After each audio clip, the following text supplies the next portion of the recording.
तो hello engineer, स्वागत है आपका फिर से एक बार। मैं हूं इंजीनियर टिकेश कुमार और आज हम लोग बात करने वाले हैं जेनेसिस ऑफ सॉइल के बारे में। यहाँ पे हम लोग जेनेसिस ऑफ सॉइल मतलब कि सॉइल के फॉर्मेशन के बारे में बात करने वाले हैं कि सॉइल के फॉर्मेशन और इसकी स्टडी के बारे में बात करने वाले हैं। तो इसको जो है मैंने पूरी डिटेल से समझाने के लिए इसको 5 पार्ट में डिवाइड किया हुआ है और पाँचों पार्ट को हम लोग जो है अलग अलग वीडियो में पूरी डिटेल के साथ में पढ़ने वाले हैं।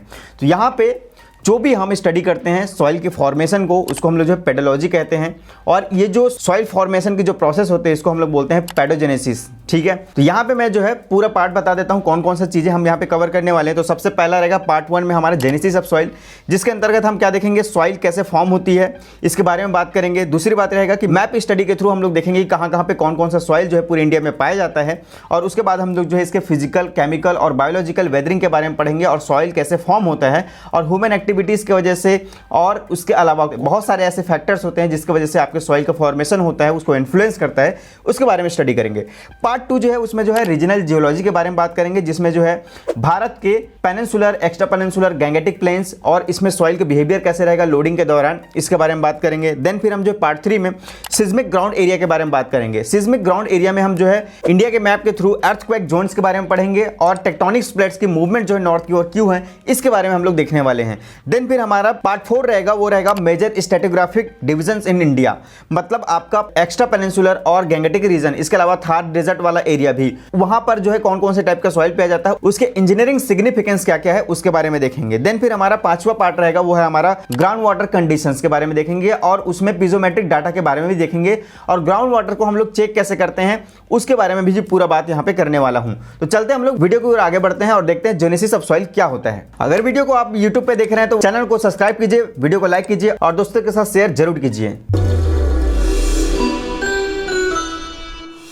चलिए, तो सबसे पहले हम लोग जानते हैं सॉइल के कंपोनेंट्स के बारे में। तो क्या क्या चीज़ों से मिलकर सॉइल जो है वो बनता है।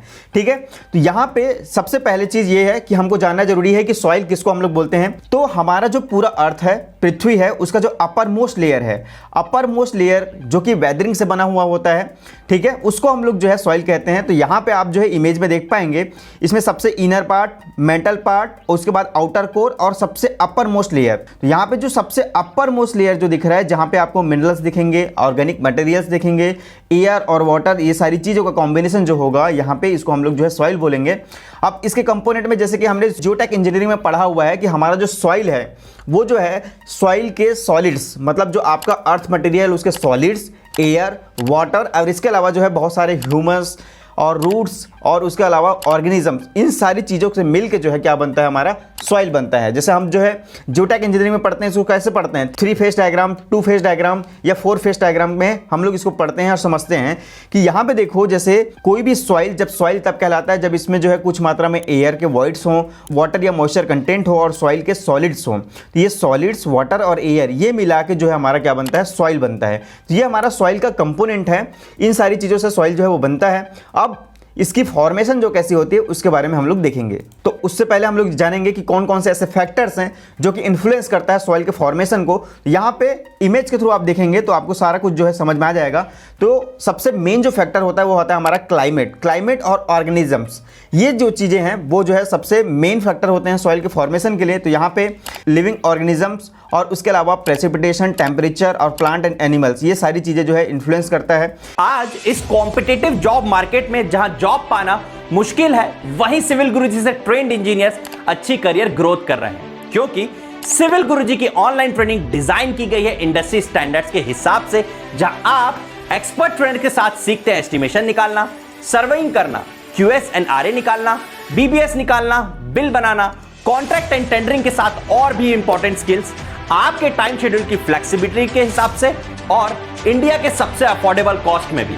तो अभी फोन उठाओ और कॉल लगाओ 9111001234 पर और वीडियो के डिस्क्रिप्शन में जाके अधिक जानकारी भी ले लो। जैसे कि आप यहाँ पे देखेंगे सॉइल के फॉर्मेशन के फैक्टर्स में, तो बायोटा लिखा हुआ है सबसे पहले। तो बायोटा में आपका प्लांट्स एंड एलिमेंट्स और ऑर्गेनिजम्स आ जाते हैं। फिर क्लाइमेट में आपका विंड के वजह से वेदरिंग होता है, ठीक है, फिजिकल, केमिकल और बायोलॉजिकल बहुत सारे हैं, तो क्लाइमेट की वजह से, टेम्परेचर की वजह से होता है, वो जो है उसमें आ जाएगा। उसके अलावा जो है सॉइल के फॉर्मेशन कैसे होगा वो जो है टोपोग्राफी पे डिपेंड करता है कि वहाँ की टोपोग्राफी कैसी है, ठीक है। जैसे कि अगर मैं बात करूँ पूरी इंडिया में, तो इंडिया में अलग अलग जगह की टोपोग्राफी जो है अलग अलग है और उसके अकॉर्डिंग जो है वहाँ पे सॉइल पाई जाती है, वो भी हम लोग देखने वाले हैं। इसके अलावा पेरेंट रॉक कहने का मतलब क्या है कि ऐसी रॉक जिससे सॉइल बन रही है और वो कहीं पे ट्रांसपोर्ट होके जा रही है। तो हम ये भी पता कर सकते हैं कि अगर कोई सॉइल जैसे गंगा के प्लेन पे है तो उसमें का सॉइल जो है कैसे प्रॉपर्टी वाला रहेगा, उसका पेरेंट रॉक क्या है। जैसे कि मैं बात करूंगा यहाँ पे माउंटेन सॉइल की, तो माउंटेन सॉइल में कहाँ मिलेगा, ये हमारे नॉर्दर्न पार्ट में मिलेगा, हमारा जम्मू कश्मीर वाला पार्ट में मिलेगा, ठीक है, हिमाचल वाले पार्ट में मिलेगा जहाँ पे माउंटेन्स है और वहाँ के माउंटेन्स के रॉक्स के वेदरिंग की वजह से वहाँ पे सॉइल जो है वो मिलेगा। वैसे ही अगर आप एलुवियल सॉइल की बात करेंगे तो आपका गंगा का प्लेन हो गया, आपका ब्रह्मपुत्र का प्लेन हो गया, जहाँ पे रिवर्स है वैसे जगहों पे आपको एलुवियल सॉइल जो है वो मिलेगा, ठीक है। देन फिर मैं बात करता हूँ ब्लैक सॉइल की, तो आपका विदर्भ महाराष्ट्र वाला पार्ट जहाँ पे वॉल्केनिक इरेक्शन हुआ है, जहाँ से बेसाल्ट सॉइल जो है इरोड होके ब्लैक कॉटन सॉइल बना है, वहां पे आपको ब्लैक कॉटन सॉइल मिलेगा। देन फिर laterite soil and red soil जो है ऐसे पार्ट में पाया जाएगा जहां पे जो है बारिश ज़्यादा होती है, लीचिंग का प्रोसेस होती है, वहां पे जो आपका लेटराइट सॉइल पाया जाता है। और उसके अलावा जैसे आपका नॉर्थ ईस्ट वाले पार्ट में आपको रेड सॉइल और उसके अलावा वेस्टर्न घाट और ईस्टर्न घाट वाले पार्ट में जो है आपको रेड सॉइल और लेटराइट सॉइल जो है वो देखने को मिलेगा। इसके अलावा एरिड और डेजर्ट जहाँ पे बहुत ही कम बारिश होती है, जो कि है राजस्थान, थार का मरुस्थल जहाँ पे उसको हम लोग बोलते हैं डेजर्ट सॉइल, ठीक है। तो ये सारा कुछ जो है इंडिया में पाया जाता है, अलग अलग पेरेंट रॉक के थ्रू जो है ये बना होता है और उसकी प्रॉपर्टी लिए हुए बना होता है, इसको हम लोग बोलते हैं। देन फिर ये सारा प्रोसेस जो है सॉइल बनने का, फॉर्मेशन का जो प्रोसेस जो होता है उसमें काफी टाइम लगता है। देन फिर आपका सॉइल का फॉर्मेशन जो है वो होता है। चलिए, इसके अलावा एक फैक्टर और सबसे इंपॉर्टेंट है, वो है ह्यूमन एक्टिविटी। ह्यूमन एक्टिविटी की वजह से सबसे ज्यादा इन्फ्लुएंस होता है आपका सॉइल का फॉर्मेशन। जैसे कि आप यहां पे देखेंगे, जैसे मैंने बात किया time, parent rock, topography, climate और ऑर्गेनिजम्स, इन सारी चीजों में ह्यूमन की एक्टिविटी जो है हर जगह होती है। जैसे कि अगर पेरेंट रॉक की बात करूं तो कहीं पे हम जो है कंस्ट्रक्शन करने के लिए जो है रॉक्स को तोड़ते हैं, सॉइल का रिक्लेमिनेशन करते हैं, इसके वजह से हम जो है उसको इन्फ्लुएंस करते हैं। टोपोग्राफी में बात करें तो अगर कहीं पे हमको एग्रीकल्चर करना है तो वहाँ पे सॉइल को प्लेन करने के लिए, उस सॉइल को खेती के लिए तैयार करने के लिए भी उसमें जो है हम एक्टिविटी करते हैं, जिसकी वजह से सॉइल की फॉर्मेशन होता है। क्लाइमेट सबसे बड़ा फैक्टर होता है, क्लाइमेट की वजह से, टेम्परेचर की वजह से, रेन वाटर की वजह से, वेदरिंग जो है रॉक्स का होता है, उसकी वजह से सॉइल फॉर्मेशन होता है। ऑर्गेनिजम्स मतलब ऐसे मैटर जो कि ऑर्गेनिक है, जैसे कि आपका प्लांट्स हो सकता है, एनिमल हो सकता है, उसके डिकम्पोजिशन से सॉइल का फॉर्मेशन होता है। इन सारी चीज़ों को होने के लिए टाइम लगता है और देन फिर आपका जो सॉइल जो है वो बनता है। चलिए बात करते हैं हम लोग सॉइल प्रोफाइल की। तो सॉइल प्रोफाइल जो है ओवर द टाइम क्या होता है, आपका सॉइल जो है बनते जाता है, लेयर बाय लेयर जो है सॉइल जो है आपका बनते जाता है। तो उसको हमने कैसे पार्ट्स में बांटा हुआ है, कि कितने टाइप्स में हमने बांटा हुआ है। तो सॉइल प्रोफाइल में हम जो है पूरा सॉइल को समझने के लिए हमने क्या किया हुआ है, वर्टिकल लेयर्स में हमने बांटा हुआ है, जिसको हम लोग बोलते हैं होराइजन। और उस होराइजन को हमें अलग अलग पार्ट्स में बांटा हुआ है। जैसे कि हमारा यहाँ पे अगर आप देखेंगे तो अलग अलग पार्ट्स में, जैसे आपका ओ होराइजन है, ए, ई, बी, सी और आर। जैसे कि आपका सबसे टॉप लेयर वाला जो पार्ट है ओ होराइजन जिसको हम लोग बोलते हैं, यहाँ पे जो है आपका सबसे अपर लेयर जो होता है इसमें, और यहाँ पे डिकम्पोज्ड ऑर्गेनिक मैटर होते हैं, या फिर ऐसे जो इनिशियली डिकम्पोज्ड हो रहे हैं ऐसे ऑर्गेनिक मैटर जो है आपको सबसे टॉप वाले लेयर में मिलेगा।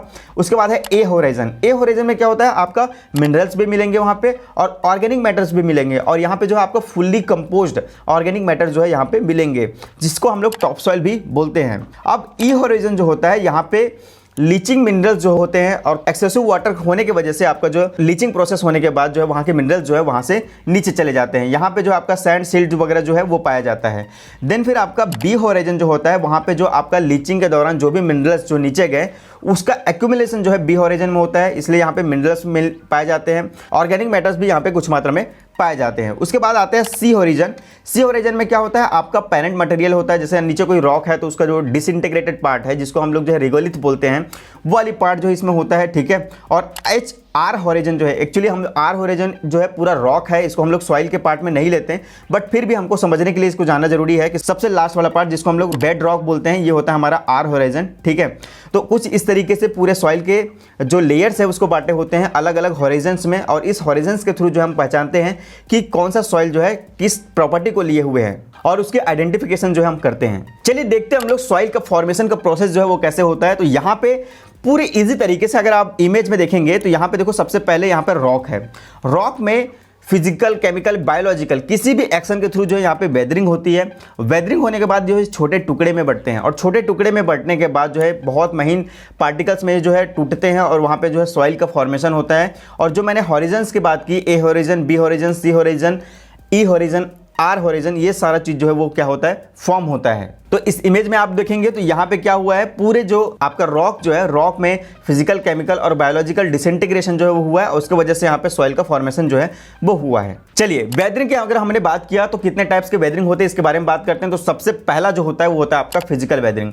फिजिकल वेदरिंग में क्या होता है, आपके क्लाइमेट की वजह से, जैसे कि आपका विंड हो गया, वाटर हो गया, टेम्परेचर हो गया, इसके वजह से जो भी रॉक्स पे वेदरिंग होती है, रॉक्स में डिसइंटीग्रेशन होता है, छोटे पार्टिकल्स में वो बढ़ते हैं, बड़े पार्टिकल, इसको हम लोग बोलते हैं फिजिकल वेदरिंग। फिजिकल वेदरिंग में जैसे कि आप और भी चीजें देख सकते हैं, जैसे कि बर्फ की वजह से, जैसे आप जो है नॉर्दर्न पार्ट में जाएंगे तो वहां पे जो है अगर रॉक्स में हल्का सा भी कोई क्रैक्स है तो वहां पे जो है वाटर जो है क्या करेगी, नीचे चले जाएगी और उसके बाद जब विंटर का दिन आएगा तो वहां पे जो है वो जो बर्फ है वो जो है वहां पे जम जाएगा। जमने की वजह से बर्फ में क्या होता है, उसका वॉल्यूम जो है क्या होता है, एक्सपैंड होता है, वॉल्यूम बढ़ता है, जिसकी वजह से आपका जो जहां पे क्रैक वाला पार्ट है वहां से रॉक जो है वो टूटता है।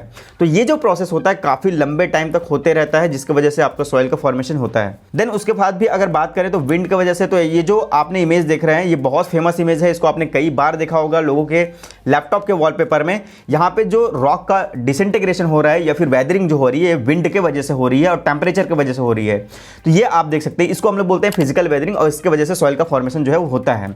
देन फिर हम बात करते हैं केमिकल वेदरिंग की। तो केमिकल वेदरिंग में क्या होता है, ऑक्सीडेशन होता है, हाइड्रेशन होता है, कार्बोनेशन होता है और फिर इसमें लीचिंग के प्रोसेस की वजह से भी वेदरिंग जो है वो होता है। तो यहाँ पे आप देख पाएंगे जैसे रिएक्शन विथ वाटर, मतलब अगर ऐसा कोई रॉक मटेरियल या मिनरल है जहां पे वाटर के रिएक्शन की वजह से उसमें डिसइंटीग्रेशन हो सकता है, ठीक है, ऑक्सीजन के प्रेजेंस में वहां पे कुछ जो रॉक्स होते हैं उसमें डिसइंटीग्रेशन होता है, ठीक है, एसिड रेन की वजह से डिसइंटीग्रेशन होता है। जैसे कि आप देख पाएंगे ताजमहल को बोलते हैं कि डिसइंटीग्रेट हो रहा है, उसमें जो पीलापन पड़ रहा है वो क्यों हो रहा है, एसिड रेन की वजह से हो रहा है, क्योंकि जो ताजमहल बना हुआ है किससे बना हुआ है, मार्बल से बना हुआ है, वो भी एक तो रॉक है ना, ठीक है, तो उसका भी डिसइंटीग्रेशन हो रहा है। उसके अलावा जो है ऑर्गेनिजम्स, मतलब आपके छोटे जो प्लांट्स होते हैं, ऑर्गेनिजम्स जो होते हैं, बैक्टीरिया जो होते हैं, उसमें भी कुछ केमिकल रिएक्शन की वजह से जो आपका सॉइल जो है वो डिसइंटीग्रेट होता है और रॉक का सॉइल में परिवर्तन होता है। चलिए तीसरा है आपका बायोलॉजिकल वेदरिंग। बायोलॉजिकल वेदरिंग में क्या होता है, आपका लिविंग ऑर्गेनिज्म की वजह से, प्लांट की वजह से, एनिमल की वजह से ये जो है आपका जो रॉक होता है उसका जो है वेदरिंग होता है। जैसे कि आप इस इमेज में देखेंगे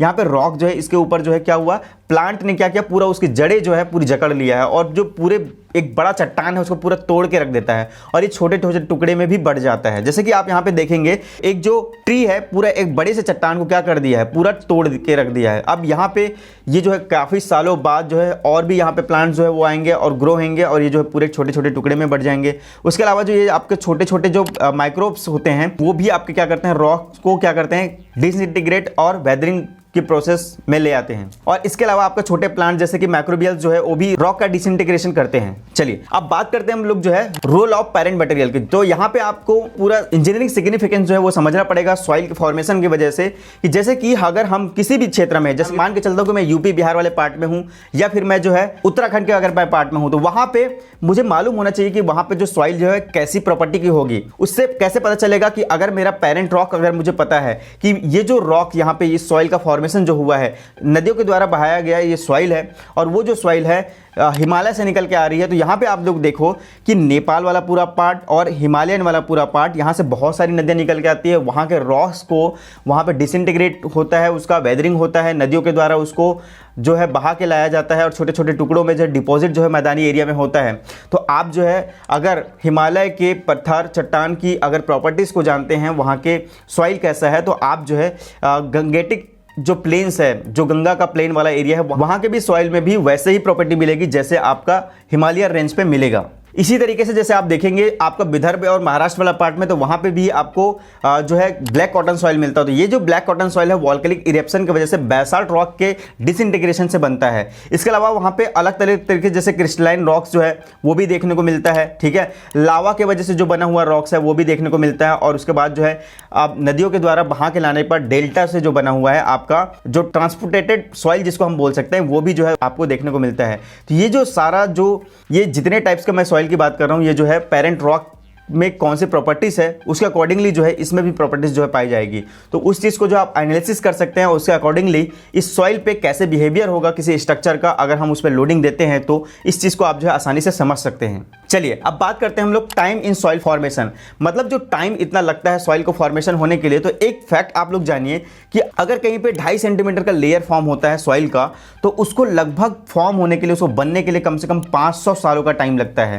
तो यहाँ पे आप समझ सकते हैं कि ये जो प्रोसेस जो होता है कितना धीमा प्रोसेस है और एक साइक्लिक प्रोसेस है। एक साइक्लिक प्रोसेस है सॉइल का फॉर्मेशन जो है, क्योंकि पहले रॉक होता है, रॉक का डिसइंटीग्रेशन होता है, देन फिर वो सॉइल बनता है, फिर सॉइल भी कहीं पे डिपॉजिट होकर वहाँ पे हाई टेम्परेचर और प्रेशर की वजह से वहाँ पे खुद से वो जो है रॉक में कन्वर्ट हो जाता है। जैसे आपने रॉक्स के बारे में पढ़ा होगा, वहाँ पे जो है आपने मेनली जो है इग्नियस रॉक, सेडिमेंट्री रॉक और मेटामॉर्फिक रॉक के बारे में पढ़ा होगा। तो इग्नियस रॉक का ही डिसइंटीग्रेशन होने के बाद जो है वो सेडिमेंट होता है, कहीं पे सेडिमेंट्री रॉक बनता है, और सेडिमेंट्री रॉक में ताप और दाब की वजह से जो है आपका मेटामॉर्फिक रॉक जो होता है, और उस मेटामॉर्फिक रॉक का बाद में फिर इंटीग्रेशन होने से फिर से क्या होता है, आपका सॉइल जो है वो फॉर्म होता है। तो कुछ इस तरीके से पूरा सॉइल जो है वो फॉर्म होता है। तो इंजीनियर्स, नेक्स्ट वीडियो में हम लोग जानने वाले हैं इंडिया के रीजनल जियोलॉजी के बारे में, जहां पे हम लोग जो है इंडिया के मैप के थ्रू जो है कितने टाइप्स के सॉइल कहां कहां पे पाए जाते हैं उसके बारे में बात करेंगे, और उसका इंजीनियरिंग सिग्निफिकेंस क्या है इसके बारे में बात करेंगे। तब तक के लिए पढ़ते रहिए, सीखते रहिए सिविल गुरु के साथ। धन्यवाद।